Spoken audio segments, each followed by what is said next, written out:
नमस्कार दोस्तों, आप लोग कैसे हैं।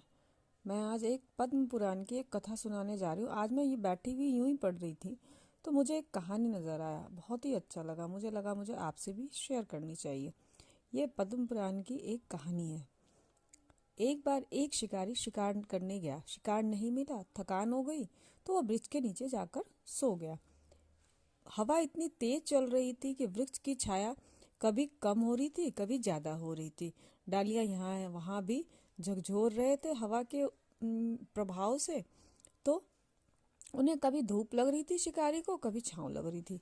वहां से एक अति सुंदर हंस उड़कर जा रहा था। उस हंस ने देखा कि एक व्यक्ति बेचारा परेशान हो रहा है, धूप उसके मुंह पर लग रही है तो वो ठीक से सो नहीं पा रहा है। तो हंस पेड़ की डाली पर अपने पंख को खोलकर बैठ गया ताकि शिकारी आराम से सोए और उसके मुंह पे धूप न लगे। जब वो सो रहा था तभी एक कौवा आकर उसी डाली पर बैठ गया। इधर उधर देखा, बिना कुछ समझे शिकारी के ऊपर अपना मल विसर्जन करके वहां से उड़ गया। तभी शिकारी उठ गया और गुस्से से यहाँ वहां देखने लगा। उसने देखा तो उसकी नजर हंस पर पड़ी। उसे ऐसा लगा कि इसने ही मेरे ऊपर गंदा किया है। उसने तुरंत धनुष बाण निकाला और हंस को मार दिया। हंस नीचे गिर गया। मरते मरते हंस ने कहा, मैं तो आपकी सेवा कर रहा था, मैं तो आपको छांव दे रहा था, आपने मुझे ही मार दिया। इसमें मेरा क्या दोष।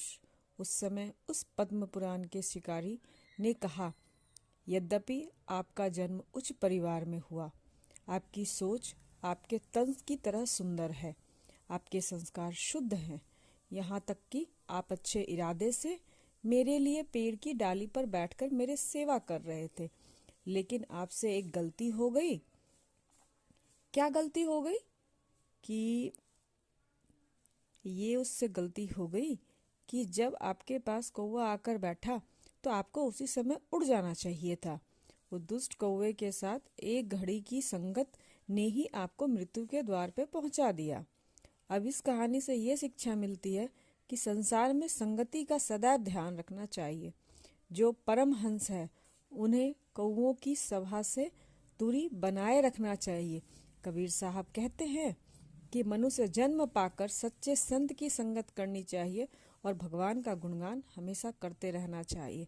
इसीलिए अपनी संगति पे भाई और बहनों ध्यान जरूर दें।